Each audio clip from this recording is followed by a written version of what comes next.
La télévision. Cet objet, il occupe une place centrale dans des milliards de foyers à travers le monde. C'est une invention qui a totalement changé notre manière de consommer de l'image et qui permet de propager l'information à une vitesse fulgurante. Mais il était évident qu'avec un outil aussi puissant, certaines choses allaient finir par mal tourner. Entre images choquantes, suicides en direct, piratage ou même fausses alertes d'urgence qui ont fait croire à des millions de personnes qu'ils allaient mourir, explorons ensemble les éléments les plus marquants de l'histoire de la télé et l'impact dévastateur que certains d'entre eux ont pu avoir. Plus on va avancer dans la vidéo, plus on va entrer dans le deep. On va commencer doucement et peu à peu les événements vont devenir de plus en plus troublants et traumatisants. Vous êtes prévenus, on peut y aller.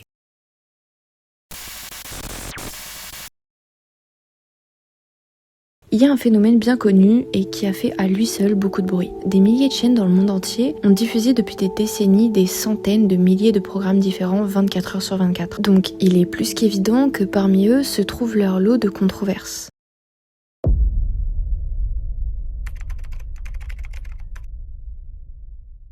La chaîne BBC One diffuse pour la première fois un tout nouveau programme. Le concept, une enquête paranormale en direct qui se déroule à l'intérieur d'une maison hantée. Parmi les présentateurs, on retrouve Michael Parkinson qui anime l'émission depuis l'un des studios de la chaîne, Mike Smith, reporter à l'extérieur de la maison, le docteur Lynn Pascoe, psychologue invité sur le plateau pour étudier les phénomènes, et enfin Sarah Green qui elle était envoyée spéciale à l'intérieur de la maison. Pendant 90 minutes, on va suivre Sarah et la famille Hurley à l'intérieur de leur maison. Parmi les membres de cette famille, on retrouve Pam, la mère célibataire, Suzanne, surnommée Suzy, la fille aînée, et Kim, la plus jeune fille. Et puis il y a aussi Pipes, le fantôme qui hante les lieux. Au début, Sarah et la famille vont ensemble être confrontés à des bruits de coups, des meubles et des objets qui semblent se déplacer. Des bruits à l'étage, basiques quoi. Rien de plus inquiétant que ça. Mais peu à peu, les événements étranges vont commencer à s'escalader. Les téléspectateurs commencent à remarquer sur les images une mystérieuse silhouette discrète ressemblant à un fantôme, celui de Pipes.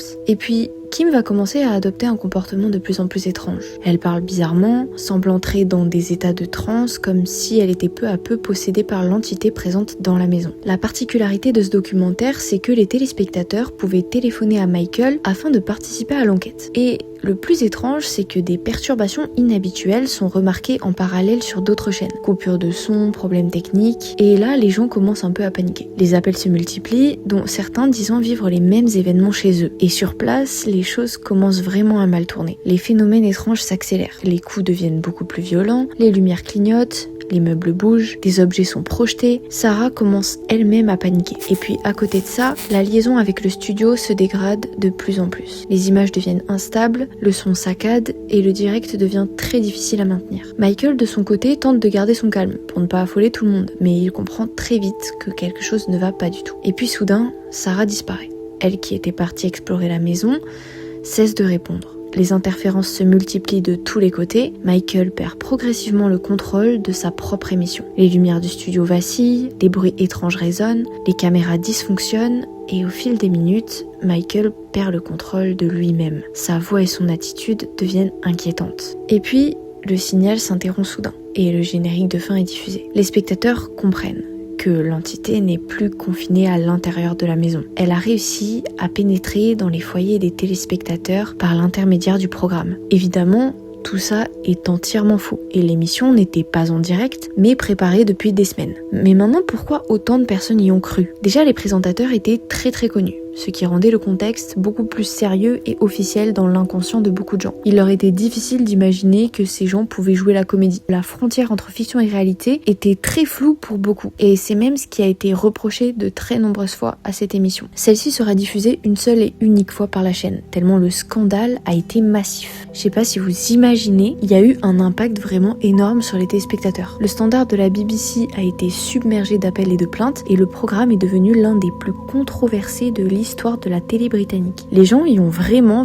cru, et ça les a premier degré traumatisés. Et beaucoup de scènes ont été jugées trop perturbantes, comme par exemple la scène où Sarah est enfermée dans un placard sous l'escalier, avec Pipes qui hurle, et la scène de possession de Michael Parkinson tout à la fin. Mais le cas le plus tragique dans cette histoire, c'est celui d'un jeune homme qui se serait suicidé. Quelques jours après la diffusion du programme, un jeune homme de 18 ans met fin à ses jours. Il a laissé une lettre d'adieu en disant « S'il y a des fantômes, je serai avec vous toujours comme un fantôme ». Sa mère et son beau-père ont accusé la BBC. Ils ont affirmé que le jeune homme était hypnotisé et obsédé, selon leurs propres termes, par l'émission. Mais il n'y a jamais eu de lien direct qui a été établi entre son décès et l'émission, même si l'affaire a beaucoup marqué le débat public.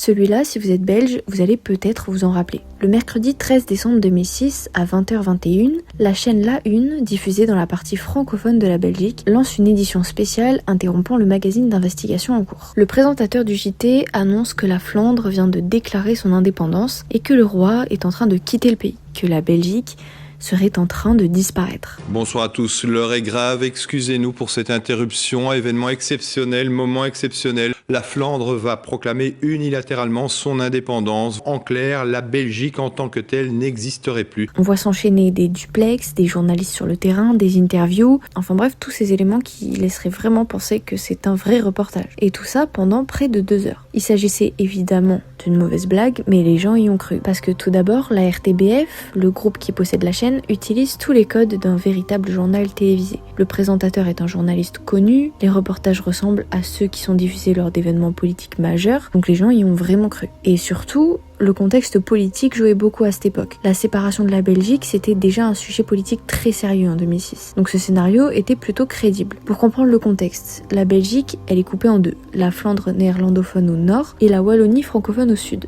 Et la région de Bruxelles-Capitale qui est encore à part. Et en 2006, le nationalisme flamand progresse fort. Et l'indépendance de la Flandre est devenue un vrai sujet politique. Mais comment ça se fait alors que personne n'a indiqué qu'il s'agissait d'une fiction ? Justement, c'est un détail plutôt intéressant parce que la RTBF avait bien indiqué qu'il s'agissait d'une fiction, mais seulement 34 minutes après le début de la diffusion. Donc évidemment, beaucoup de gens ont eu le temps d'y croire en 34 minutes. Les réactions, elles se sont pas fait attendre. Des dirigeants du pays ont condamné le programme comme étant irresponsable. C'est le cas du Premier ministre Guy Verhofstadt. Je sais pas si je le prononce bien. Ce canular, il a aussi permis de relancer le débat sur l'avenir de la Belgique. Tout le monde n'a pas été choqué. Beaucoup ont trouvé l'expérience brillante, mais elle a surtout fait énormément parler.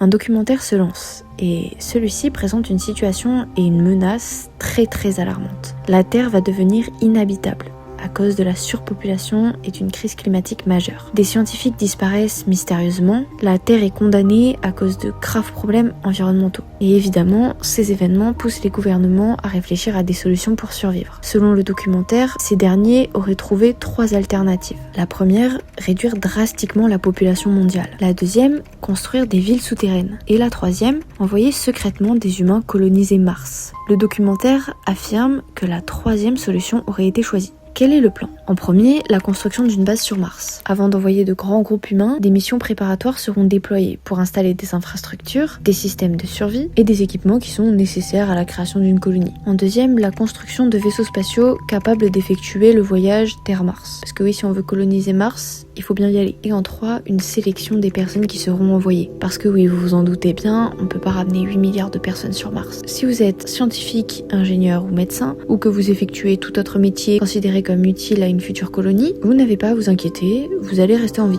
Mais si c'est pas le cas, malheureusement vous allez périr sur Terre avec le reste de la population. Cette émission, ça devait être une farce pour le 1er avril, mais elle a été diffusée plus tard, donc personne n'a fait le lien, évidemment, et il a semé le doute et la terreur chez de nombreux téléspectateurs. Et les conséquences, elles se font toujours ressentir aujourd'hui, parce que le canular a fortement alimenté des théories du complot qui persistent. Comme les cas abordés juste avant, on pousse la blague à son maximum pour paraître le plus crédible possible. On interviewe des prétendus scientifiques, on montre des images d'archives, des documents confidentiels, le ton employé est très sérieux, enfin bref, le but c'est vraiment que les gens y croient. Et à l'époque, ce genre de mise en scène c'était très rare. Par contre, il n'existe aucune preuve d'une panique de grande ampleur. Mais on sait que certains téléspectateurs ont appelé la chaîne pour demander si le documentaire était bien authentique, que plusieurs journaux ont reçu des questions à ce sujet, et que certaines personnes ont vraiment cru qu'il s'agissait d'une véritable enquête. Des décennies plus tard, il y a encore des gens qui citent ce programme comme une preuve de l'existence d'une base secrète sur Mars, alors que les créateurs ont toujours expliqué qu'il s'agissait d'une fiction.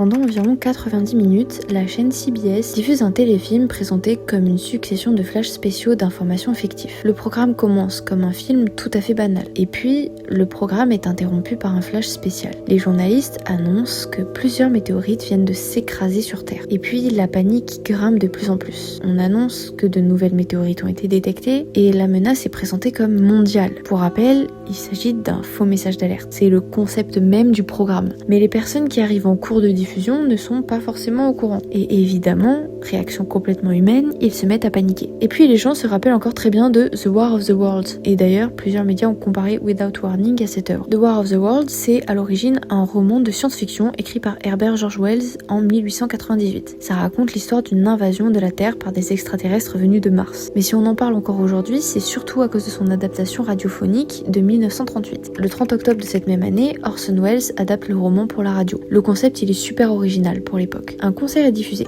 Et puis soudain, la musique est interrompue par un flash spécial. Un journaliste annonce qu'un objet mystérieux est tombé dans le New Jersey. Des reporters décrivent ensuite en direct des extraterrestres qui attaquent la population. Wait a minute, something's happening. Humped shape is rising out of the pit. I can make out a small beam of light against a mirror. What's that? There's a jet of flame springing from the mirror and it leaps right at the advancing men. It strikes them head on. Lord, they're turning into flames. Now the whole field's caught up by the woods, the barns, Suite à cette diffusion, certains auditeurs y ont cru, d'autres ont appelé les commissariats et les journaux pour savoir si c'était bien réel. Et certaines personnes, bien que minoritaires, ont fui leur domicile croyant à une véritable catastrophe. Ce qui est très intéressant dans Without Warning, c'est que ça montre la facilité de circulation de fausses informations. En rendant une émission un minimum crédible et en reprenant les codes des flash infos sérieux, on peut faire gober presque tout à presque tout le monde. Ce qui a de quoi être assez inquiétant, parce que la peur est une arme redoutable, qui aujourd'hui est plus facile que jamais à propager massivement.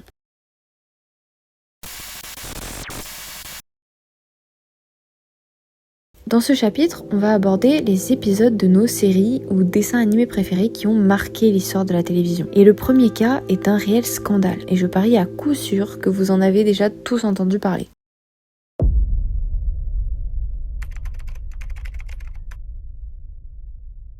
La chaîne TV Tokyo diffuse l'épisode 38 du très célèbre dessin animé Pokémon Pocket Monsters. L'épisode se lance et tout se passe normalement. Des milliers d'enfants, d'adolescents et d'adultes regardent le programme comme à leur habitude. Dans cet épisode, Sacha et ses amis entrent dans un système informatique avec le Pokémon Porygon. Jusqu'ici, tout va bien, jusqu'à l'apparition d'une scène d'action avec des explosions utilisant des flashs lumineux rouges et bleus très rapides. Quelques minutes après la diffusion, de nombreux enfants japonais ressentent des malaises. Certains font des crises convulsives, d'autres souffrent de nausées, vertiges ou perte de connaissance. Environ 680 enfants sont hospitalisés ou pris en charge après cet événement. L'événement devient connu sous le nom de Pokémon Shock. En conséquence à tout ça, les chaînes japonaises ont pris la décision de modifier leurs règles concernant les flashs lumineux et d'augmenter le nombre d'avertissements pour photosensibilité dans les programmes. L'épisode ne sera plus jamais diffusé et Pokémon sera même temporairement retiré de l'antenne.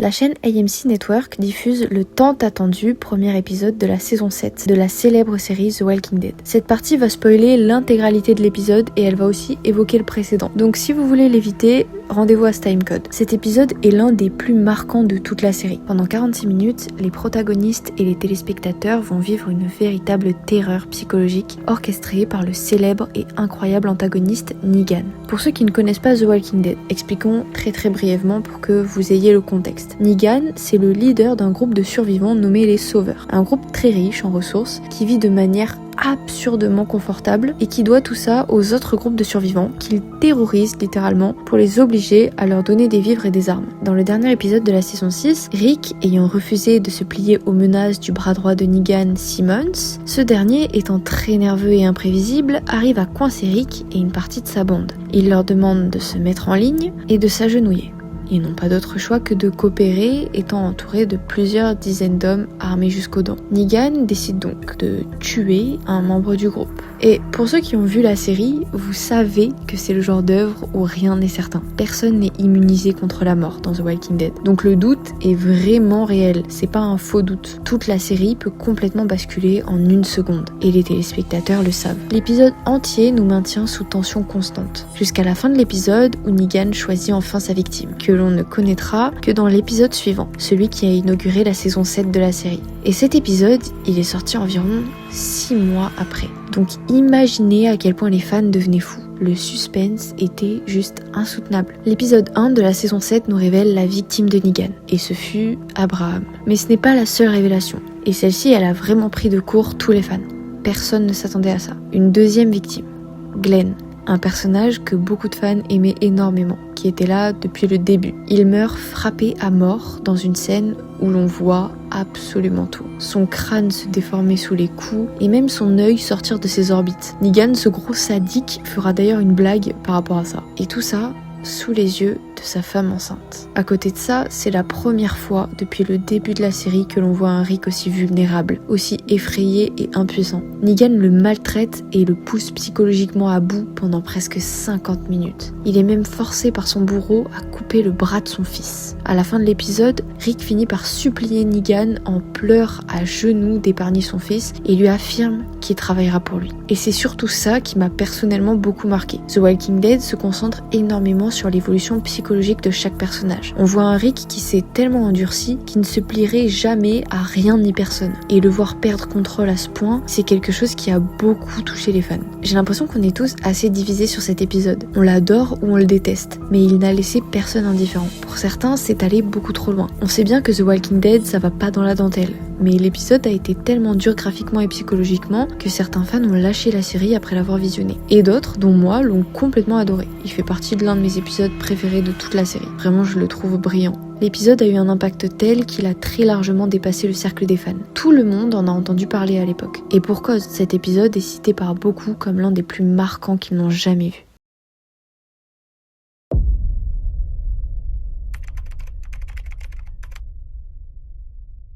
La chaîne The WB Television Network diffuse un épisode de Buffy contre les vampires du nom de The Body. Et directement, le sujet est assez sombre. Buffy découvre la mort de sa mère, Joyce. En fait, ce qui a marqué les gens au-delà du thème de l'épisode, c'est le style de mise en scène. Beaucoup de longues scènes silencieuses, il y a aussi quasiment pas de musique de fond pendant une grande partie de l'épisode, rendant l'ambiance très lourde. Et la manière que l'épisode a de traiter le deuil a quelque chose de brutalement réaliste. Il évoque notamment les différentes phases du deuil telles que le choc, le déni et la colère, tout en évoquant l'incompréhension et les réactions parfois maladroites des proches de Buffy. Et puis la série, elle est connue pour adopter généralement un ton plus léger. C'est pas une série humoristique, mais elle mélange plusieurs tons, notamment le fantastique, l'humour, les thèmes adolescents tels que l'amour, le sexe et la drogue, mais il y a parfois des épisodes comme celui-ci qui abordent des thèmes assez lourds. Et c'est ce genre d'épisode qui casse l'habitude des téléspectateurs. Dans l'épisode, il n'y a pas une petite touche d'humour comme souvent dans la série. On est sur une ambiance froidement réaliste de ce qu'est la perte d'un proche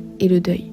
Cet épisode, il est considéré par beaucoup de critiques comme l'un des meilleurs épisodes de télévision des années 2000. Beaucoup de spectateurs expliquent avoir été profondément touchés, parce que ça apporte un côté vraiment réel à une série fantastique.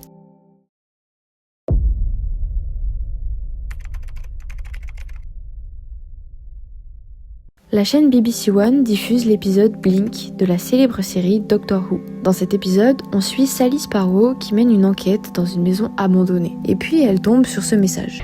The angels are coming for you, but listen, your life could depend on this. Don't blink. Don't even blink. Blink and you're dead.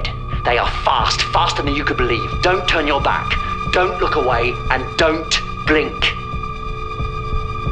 Good luck.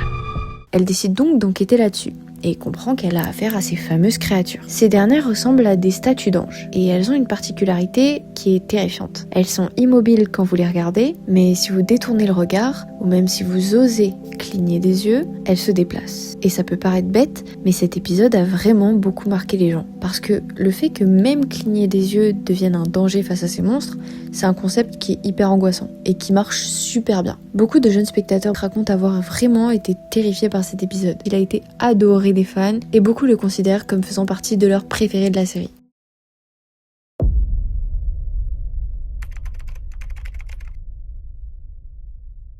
La chaîne Comédie Centrale diffuse un épisode de South Park, Trapped in the Closet. Bon, vous le savez probablement si vous connaissez la série, mais cette dernière, elle a pas l'habitude de se faire discrète. C'est un dessin animé pour adultes concentrant humour noir et très provocateur, sexe, violence, satire de la société et des gens, etc., etc. Et dans cet épisode, les créateurs critiquent fortement la scientologie et certains de ses enseignements. Mais ils s'attaquent aussi à des personnalités très connues associées à cette organisation, telles que Tom Cruise et John Travolta. Mais c'est quoi la scientologie ? La scientologie, c'est un mouvement religieux fondé dans les années 50. Ce mouvement revendique une approche spirituelle visant à libérer l'individu de ses traumatismes. Elle est devenue une organisation très controversée, notamment à cause des nombreuses critiques dont elle fait l'objet. Vous avez probablement dû entendre que la scientologie était une secte, même si l'organisation conteste très fortement cette appellation. L'histoire commence avec Stan Marsh, l'un des personnages principaux, qui est approché par des membres de la scientologie. Ces derniers lui font passer un test de personnalité et lui annoncent qu'il aurait un potentiel spirituel exceptionnel. À partir de là, les scientologues pensent avoir trouvé une personne ayant une importance particulière et ils commencent à s'intéresser à lui de plus en plus. L'épisode, il tourne en dérision les croyances et convictions des membres de cette organisation. Et évidemment, vous connaissez South Park, ils n'y vont pas de main morte. L'épisode va provoquer une grande controverse. Des critiques surviennent de la part de membres de la scientologie, beaucoup de débats médiatiques et même des débats sur les limites de la satire. Car si South Park a l'habitude de se moquer des religions, célébrités ou groupes politiques, là, il touche à un bien plus gros poisson. Une organisation très puissante et qui surveille de près ce qui se dit sur elle. D'ailleurs, l'un des acteurs de la série, qui faisait partie de la scientologie, a quitté le casting, déclarant que l'épisode dépassait ses limites. L'épisode a ensuite été retiré, ce qui a provoqué pas mal de réactions et de discussions autour de la censure et de la liberté d'expression.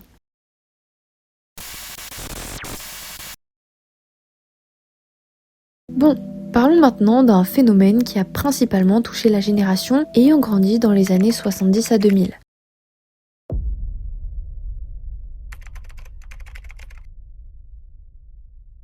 Le 4 novembre 1984, la chaîne payante Canal+ est lancée. La plupart de ces programmes sont cryptés, demandant un abonnement et un décodeur pour être visionnés. Sauf qu'au début de son lancement, la situation économique de la chaîne est fragile. Il faut absolument trouver un moyen de renflouer les caisses en gros. Et c'est là que la chaîne a une idée brillante. Diffuser un film pornographique pour inciter les gens à s'abonner. Il faut remettre un peu de contexte. À cette époque, Internet ça n'existait pas. Et les films X, ils étaient très difficiles à obtenir légalement. Surtout si vous n'étiez pas adulte. C'était impossible en fait. Et tout le monde connaissait Canal+. Une grosse chaîne qui plus est payante à l'époque, ça a fait parler. Donc leur idée, elle était brillante, si on peut dire ça comme ça. Bon, évidemment, on peut pas dire que Canal+ doit son succès actuel à ces films X qui passaient à l'époque. Mais ça a pas mal contribué à faire parler d'eux et à augmenter leur popularité. Et même si l'image et le son étaient distordus, rendant donc impossible un affichage clair du son et de l'image sans payer, beaucoup de gens, qui étaient enfants surtout à cette époque, racontent qu'ils étaient devant la télé en cachette pendant que le programme passait, essayant de déchiffrer les images brouillées qu'ils voyaient. Et vous connaissez les humains, ils ont évidemment trouvé des techniques pour contourner ces restrictions, comme avec des décodeurs pirates vendus illégalement, ou même des passionnés qui savaient comment s'y prendre pour contourner le système. Ça, c'est un truc qui a beaucoup marqué les Français qui ont grandi à cette époque. Même concept sur M6. Ça peut paraître bizarre à imaginer, mais dans les années 90, la chaîne avait un peu cette réputation de faire passer des programmes plutôt chauds, si vous voyez ce que je veux dire. Mais attention nuance, si Canal diffusait vraiment du contenu X, M6 ne diffusait que des programmes de charme, érotiques et romantiques. C'était pas du porno. Parmi ces programmes, on pouvait notamment retrouver le magazine Vénus, lancé en 1990, qui mélangeait érotisme, humour, parodie et séquences de charme. Et il y avait aussi les téléfilms. C'est sûrement ce dont les gens se souviennent le plus. Pendant des années, tard le soir vers 22h30, la chaîne proposait ce genre de programme. Et beaucoup d'ados des années 90 racontent être accidentellement tombés dessus en zappant tard le soir. En gros, dans les années 90, il y avait plusieurs moyens d'accéder aux chaînes télé. Il y avait les chaînes classiques, disons, qui étaient gratuites et grand public, l'abonnement à Canal+ avec un décodeur, qui proposait plusieurs types de contenus avec en grande partie du cinéma et du sport, et l'abonnement câble, qui donnait l'accès à plusieurs dizaines de chaînes, notamment des chaînes étrangères ou thématiques, et parfois des chaînes avec la thématique adulte. Pourquoi je vous parle de ça ? Parce que c'est un phénomène qui a beaucoup marqué les enfants et adolescents à cette époque. L'impression de regarder quelque chose d'interdit, et pour beaucoup, leur première exposition à ce type d'image a été engendrée par ces programmes. Et si vos parents avaient un abonnement à Canal+, vous pouviez visionner du contenu réservé aux adultes à n'importe quel âge. Donc évidemment, certains y ont été exposés beaucoup trop tôt, que ce soit accidentellement en changeant simplement de chaîne, ou volontairement en se cachant des parents. Sur Mango TV, tard le soir, probablement après minuit, il passait de Bob l'éponge à une femme déshabillée sur un canapé. Je me souviens quand j'étais gamin, dans les années 90, on pouvait regarder des films porno vers minuit sur une des 7 chaînes de la télé.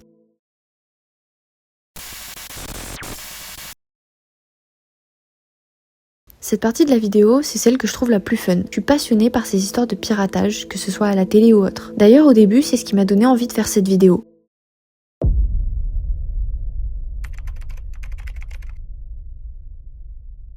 Comment évoquer les piratages de la télé sans parler du célèbre Max Headroom incident? C'est probablement le piratage le plus connu de tous. 2 chaînes sont touchées, WGN-TV et WTTW. Elles vont être piratées à seulement quelques heures d'intervalle. Vers 21h ce soir-là, la chaîne WGN diffuse comme à son habitude un journal télévisé, The 9 O'Clock News. La chaîne passe un extrait du match de l'équipe de football américaine Chicago Bears, quand soudain, l'écran devient complètement noir, avant de se rallumer pour laisser apparaître un homme portant un masque de Max Headroom.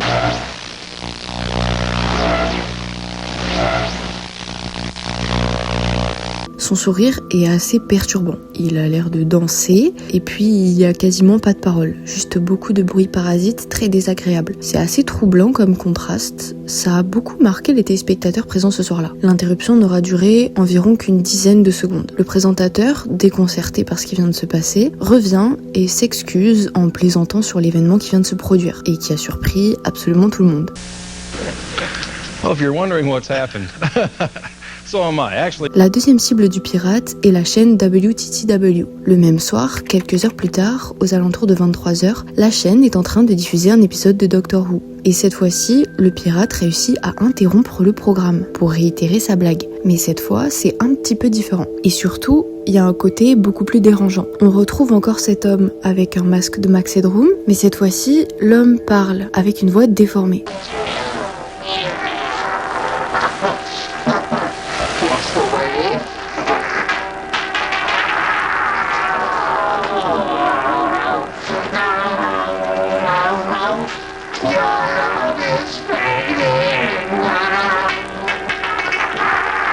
Il fait des références absurdes à la télévision, à des publicités et à la pop culture. Là, ça rend la séquence encore plus bizarre comparée au premier piratage. Et le plus étrange, c'est peut-être que la vidéo dure environ 90 secondes avant que l'épisode de Doctor Who ne reprenne, comme si absolument rien ne s'était passé. Aujourd'hui encore, le responsable n'a jamais été retrouvé. Et donc l'affaire est toujours officiellement non résolue. Et d'ailleurs, si les images que je vous ai montrées vous donnent un air de déjà-vu, c'est de ce célèbre personnage que s'est inspiré Eminem pour le clip de Rap God.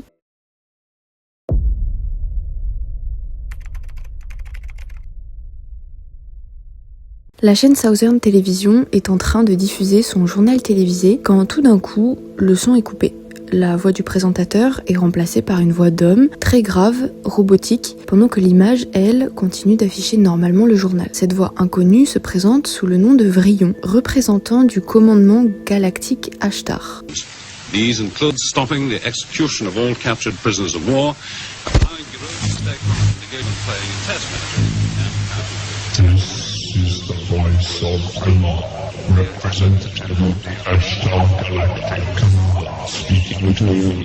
Pendant près de 10 minutes, il délivre un message demandant à l'humanité de renoncer à la violence et aux armes. Personne n'a jamais revendiqué officiellement l'opération. Il y a des théories sur qui aurait pu effectuer le piratage, mais il n'y a aucune piste du vrai coupable.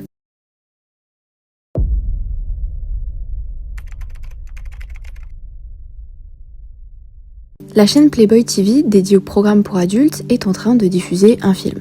Vous doutez bien de la nature, j'ai pas besoin de préciser. Et d'un coup, le programme se coupe et un message fixe occupe l'écran. Sur celui-ci, on peut y lire. Ainsi parle le Seigneur, ton Dieu. Souviens-toi du jour du sabbat et sanctifie-le. Repens-toi, car le royaume des cieux est proche. Diffusé sur une chaîne dédiée au X pendant un film X. Le message est fort. Et il fait beaucoup parler. Le but semblait être de dénoncer ce genre de programme et de remplacer ce dernier par un rappel chrétien invitant les téléspectateurs à se repentir. Et cette fois, contrairement aux histoires d'avant, on tient notre coupable. Et il s'agit de Thomas Haynie. Il travaillait comme technicien pour une chaîne de télévision chrétienne en 1990. Il est reconnu coupable d'avoir interféré volontairement avec un satellite de communication. Il écopera d'une amende de $1000, une période de probation et des travaux d'intérêt généraux. On ne sait pas vraiment s'il a agi au nom d'une organisation religieuse ou de sa propre initiative. Les pistes penchent plutôt pour la deuxième option.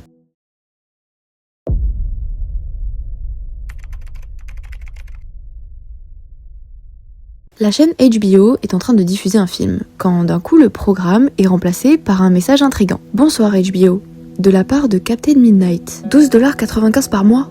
Jamais de la vie. Vous l'aurez sûrement compris, mais le pirate avait juste envie de passer un coup de gueule par rapport à l'augmentation des tarifs de l'abonnement à la chaîne. Ce qui est un joli mouvement de protestation, on va pas se mentir. En fait, Mac Douglas, l'homme derrière ce piratage, travaillait pour une société qui installait des paraboles satellites. Et à cette époque, HBO venait d'augmenter le prix de leur abonnement et de renforcer le cryptage de son signal, obligeant les gens à payer plus cher pour continuer à recevoir leur chaîne sur leur télé. Et Mac, il a estimé que cette augmentation des prix, ça allait lui faire perdre des clients et que surtout c'était injuste. Donc il décide de pousser un coup de gueule devant l'Amérique entière en piratant le signal d'HBO pour faire passer son message. Il sera condamné à une amende de 5 000 $, un an de probation et une suspension d'1 an de sa licence d'opérateur radio. Parce que oui, Mac était aussi radio-amateur agréé et cette licence, en gros, lui donnait l'autorisation d'émettre sur des signaux radio.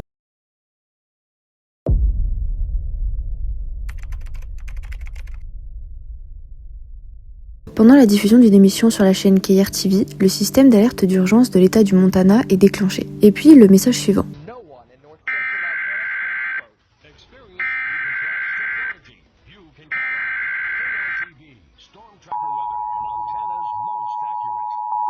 Civil authorities in your area have reported that the bodies of the dead are rising from their graves and attacking their living.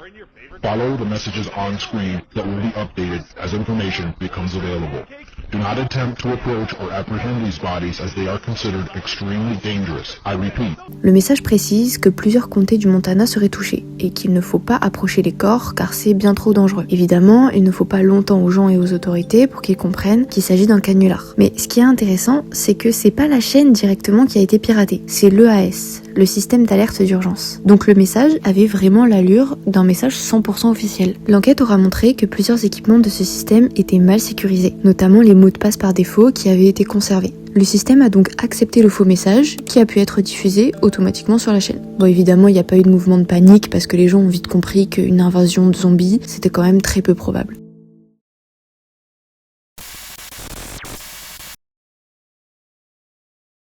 Bon, certes, le dernier sujet qu'on a traité dans le chapitre précédent parle d'un faux message d'alerte, mais tout le monde a bien compris qu'il s'agissait d'une blague, et le message n'a pas été écrit dans un but officiel. Mais ici, dans ce chapitre, ce qu'on va traiter, c'est un peu différent. On va parler de vraies alertes, officielles, mais qui ont été déclenchées par erreur.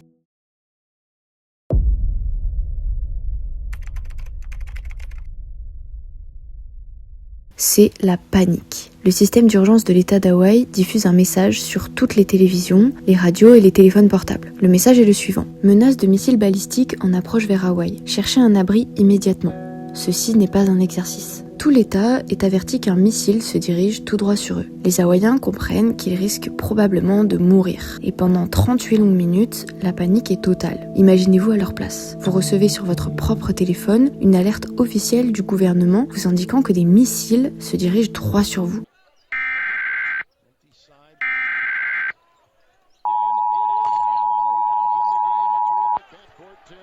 The U.S. Pacific Command has detected a missile threat to Hawaii. A missile may impact on land or sea within minutes. This is not a drill. Des gens ont pris leurs affaires, leurs familles, réveillé leurs enfants pour partir se cacher dans des abris. Certains ont même caché leurs enfants dans des canalisations pour les protéger. Ils se sont réfugiés dans leur salle de bain, dans les égouts, dans leur garage. Certains ont même appelé leurs proches pour leur dire au revoir. Imaginez à quel point ça a dû être traumatisant. Et puis, souvenez-vous bien, l'alerte indique explicitement ce n'est pas un exercice. Les services d'urgence sont saturés d'appels. Les gens s'agitent. Alors qu'en réalité, il s'agissait d'une erreur humaine. Et les responsables ont mis près de 40 minutes à en avertir la population. Imaginez-vous croire vivre vos derniers instants pendant près d'1 heure. Ça a dû être un événement tellement traumatisant pour les habitants. Un sondage effectué par l'université de Hawaii Pacific reposant sur 240 participants a révélé que parmi eux, 53% ont cru que leur mort était imminente. Je me souviens m'être réveillée avec toute la maison qui paniquait et avoir vu ce message sur mon téléphone. Un homme raconte même sur Reddit qu'un ami à lui a dû choisir lequel de ses 2 enfants allait chercher à l'école en premier, ne pouvant pas sauver les 2. Et celui qui n'a pas été choisi a été longuement perturbé par la décision de son père. Je me souviens m'être affaissée contre le mur, pensant que j'allais mourir, pensant à comment je n'avais jamais eu la chance de vivre pleinement ma vie. Je suis restée assise là et j'ai pleuré pendant quelques minutes. Puis, nous avons vérifié les nouvelles, j'étais en colère et j'ai fait un tweet embarrassant qui n'existe plus. C'était un cauchemar.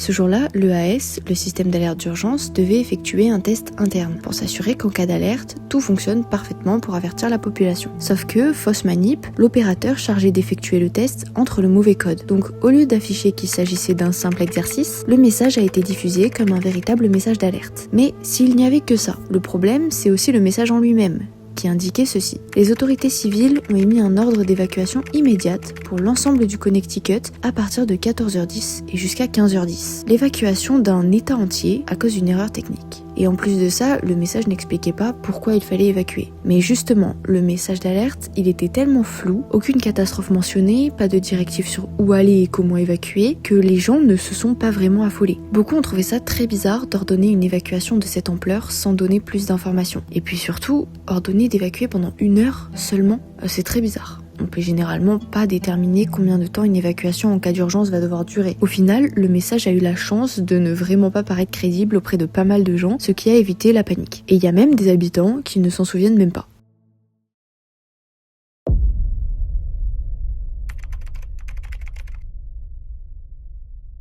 Ce cas-là, il est intéressant, parce qu'il ne s'agit pas totalement d'une fausse alerte, mais plutôt d'une erreur d'affichage laissant sous-entendre une gravité exagérée de l'événement. Dans le comté de Suffolk, une tempête tropicale est sur le point d'arriver sur la petite île de Fire Island. Les autorités décident donc d'envoyer un message d'urgence pour prévenir les habitants de l'île. Ils leur recommandent une évacuation volontaire pour limiter les risques liés à la tempête. L'objectif du message n'était pas d'ordonner une évacuation à cause d'une catastrophe, mais simplement de prévenir les risques en conseillant l'évacuation. Et surtout, cette dernière devait concerner uniquement les habitants de l'île. Mais le problème, c'est que quand le message est diffusé, une partie de ce dernier avait disparu. Le message devait ressembler à ça. Suffolk County a déclaré l'état d'urgence en prévision de l'arrivée de la tempête tropicale Hermine. En raison du risque de submersion marine potentiellement mortelle sur Fire Island et d'autres conditions liées à la tempête, nous demandons à toutes les personnes présentes sur Fire Island de commencer une évacuation volontaire immédiatement. Et certains téléspectateurs ont vu ça à la place. Une autorité civile a émis un avertissement d'évacuation immédiate pour le comté de Suffolk. Au lieu de demander une évacuation volontaire d'une île en particulier, le message ordonnait à tout un comté d'évacuer immédiatement. Les responsables de cette erreur s'en sont très vite rendus compte et une quinzaine de minutes plus tard, ils ont envoyé une correction. Le problème venait d'une erreur lors du traitement du message. La version longue, elle est généralement destinée aux radios et pour les passer à la télé, on les abrège pour qu'ils passent dans un petit bandeau rouge qui n'a qu'une place limitée. On ne garde que l'essentiel du message. Sauf que là, le traitement de texte qui devait passer dans ce bandeau n'a pas été fait correctement ou n'a pas été fait du tout, coupant les informations importantes. Il n'y a pas eu de gros mouvements de panique et l'erreur a été corrigée très vite. Mais ça montre à quel point une toute petite erreur a complètement disproportionné le message.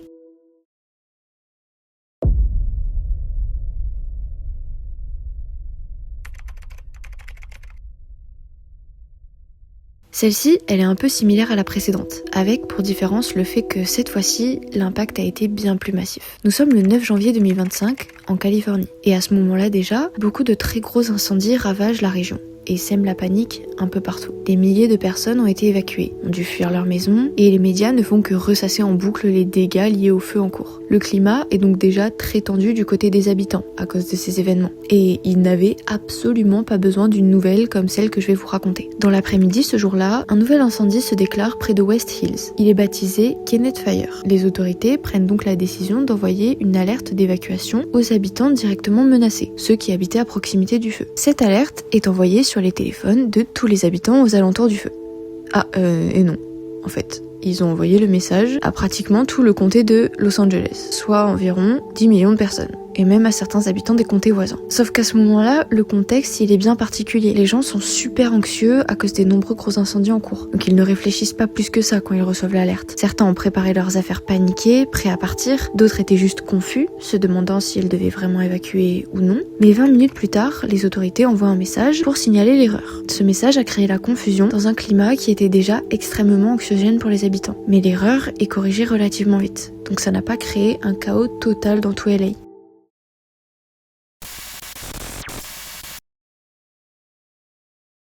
Ce chapitre, c'est le plus sérieux de tous. Certains événements cités dedans ont marqué énormément de monde à vie. Quand un programme est diffusé en direct, il y a ce qu'on appelle un différé de sécurité. C'est un délai d'environ 5 à 10 secondes qui permet à la régie de couper un extrait si nécessaire. Ça évite de diffuser des choses du genre Violence, nudité, accident, vous voyez le genre. Sauf que il y a certains cas où ça n'a pas suffi. Et même si on prend des mesures de sécurité, ça n'empêche pas les imprévus d'arriver.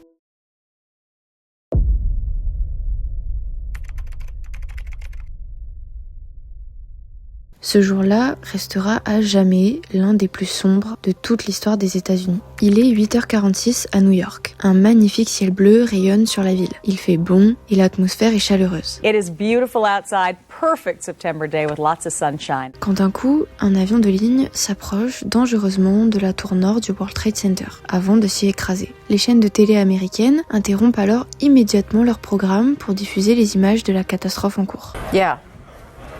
This just in, you were looking at obviously a very disturbing live shot there. That is the World Trade Center. Au début, les gens pensent à un accident, un problème technique, une erreur du pilote. Les gens sont encore bien loin de se douter que l'événement auquel ils sont en train d'assister va marquer à jamais l'Amérique et même le monde entier. À 9h03, un deuxième avion percute cette fois-ci la tour sud. Et là, il n'y a plus de doute. Les États-Unis sont attaqués. It does not appear that there's any kind of an effort up there yet. Now remember, oh my God. Oh my God. Pendant ce temps, le public assiste impuissant à ces images. Des gens en panique courent partout dans la rue, certains crient, pleurent, cherchent leurs proches, les tours sont en flammes et menacent de s'écrouler. On y voit même des gens piégés à l'intérieur, faisant des grands signes par les fenêtres, cherchant désespérément de l'aide. Et même des gens ne voyant aucune autre issue, qui finissent par sauter du haut de la tour. Des images impossibles à oublier et diffusées en direct à la télé. Big bang, and then we saw smoke coming out, and everybody started running out, and we saw the plane on the other side of the building, and there was smoke everywhere, and people are jumping out the windows. Over there, they're jumping out the windows, I guess because they're trying to save themselves, I don't know. 9h59, la tour sud s'effondre sous les yeux de centaines de milliers de téléspectateurs. Et à 10h28, c'est au tour de la deuxième. The top portion of which is collapsing. Good Lord. Aujourd'hui, vous aurez beau demander à n'importe qui ayant assisté à ces images, il vous dira très probablement qu'il se souvient parfaitement de ce jour-là. Et il sera capable de vous dire ce qu'il faisait, où il était, et il vous dira qu'il ne pourra jamais l'oublier. C'est peut-être l'une des choses les plus horribles et tragiques qui n'a jamais été diffusée à la télévision.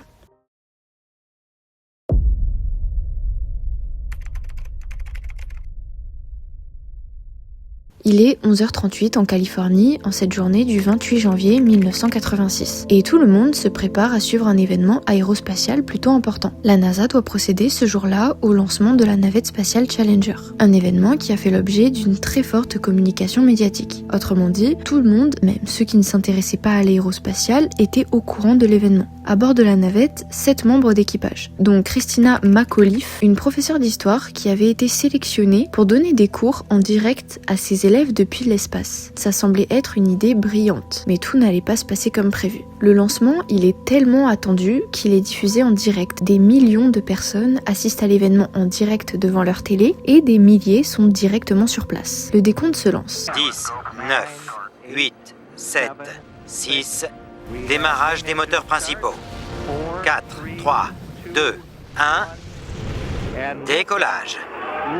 Décollage de la 25e mission. La navette quitte le sol sous les applaudissements du public. Sauf que 73 secondes après le décollage, pendant que l'appareil disparaît progressivement dans le ciel, les gens voient une boule de feu se former au loin. Et puis, ce qui semble être une explosion. Personne ne comprend directement ce qui se passe, parce qu'à ce moment-là, la navette était déjà loin dans le ciel, et difficile de voir clairement à cette distance ce qui était en train de se passer. D'abord confus, le public se demande s'il s'agit de la navette, si c'est normal ou si il y a un problème. Les commentateurs, eux non plus, ne comprennent pas ce qu'ils voient au début. Ils restent silencieux pour ne pas affirmer en direct devant des millions de personnes quelque chose dont ils ne sont pas encore certains. Plus les secondes passent, plus l'atmosphère s'alourdit. Le silence devient pesant. L'un des commentateurs dit alors: les contrôleurs de vol analysent attentivement la situation. Il est évident qu'il s'agit d'une défaillance majeure. Puis, l'un d'eux reprend en disant qu'ils ont perdu le contact avec la navette, que la situation est extrêmement grave. L'ambiance devient glaçante. Nous avons un rapport rapport de l'officier des dynamiques de vol indiquant que l'engin a explosé. Le directeur du vol vient de le confirmer. Nous vérifions avec les forces de récupération ce qui peut être fait à cet instant. Les gens comprennent. La navette venait de se désintégrer sous les yeux de millions de téléspectateurs et de milliers de personnes présentes sur place, dont parmi eux des journalistes, des touristes, des enfants, mais aussi des proches, la famille, les amis des astronautes. Il n'y aura aucun survivant.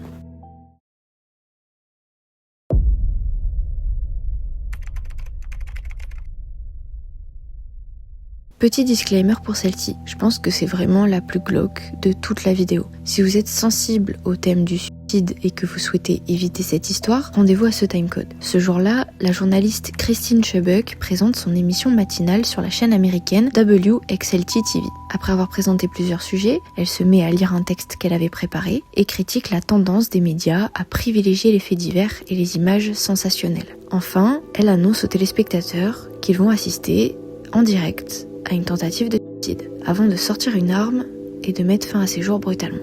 La diffusion a été interrompue rapidement, mais certains téléspectateurs ont assisté aux premières secondes de la scène, qui en montraient déjà trop. En revanche, toutes les personnes présentes dans le studio ont évidemment tout vu. L'enregistrement original n'a jamais été rendu public et fort heureusement. Beaucoup de vidéos circulent sur internet, mais la plupart sont fausses. Et à l'époque, peu de personnes ont réellement assisté à la scène en direct, car l'émission était diffusée sur une petite chaîne locale. Cet enregistrement, il est aujourd'hui considéré comme perdu, pour le plus grand bien de tout le monde d'ailleurs.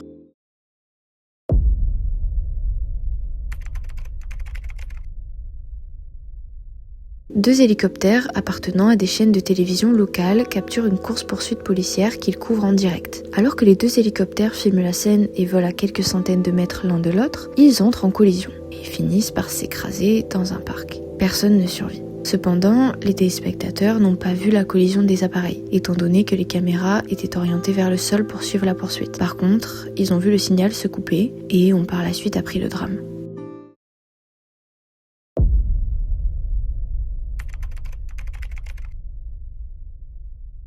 Le 15 avril 1984, le célèbre humoriste Tommy Cooper participe à une émission de variété britannique diffusée en direct depuis une salle de théâtre. L'émission consistait à inviter plusieurs artistes pour qu'ils se produisent sur scène devant un public. Et Tommy était l'un des invités vedettes de la soirée. Il devait incarner son rôle pour lequel on le connaît très bien, celui d'un magicien maladroit avec des tours ratés, des accessoires qui ne fonctionnent pas, enfin bref, vous voyez le style. Vient son tour. Il entre sur scène et il performe. Tout se passe à merveille jusqu'à ce qu'il s'effondre sur scène devant les caméras et les yeux du public. Mais le problème, c'est que le personnage qu'il jouait reposait justement sur la surprise. Le fait de tomber volontairement, faire des poses étranges. Donc au début, tout le monde croyait qu'il jouait juste parfaitement son rôle. Le public riait et applaudissait même. Mais les secondes passent et Tommy ne se relève toujours pas. Les gens autour de lui commencent à comprendre qu'il se passe quelque chose de pas normal. L'émission est interrompue. Malheureusement, Tommy venait de faire une crise cardiaque. Et malgré l'intervention des secours, il décédera à l'âge de 63 ans.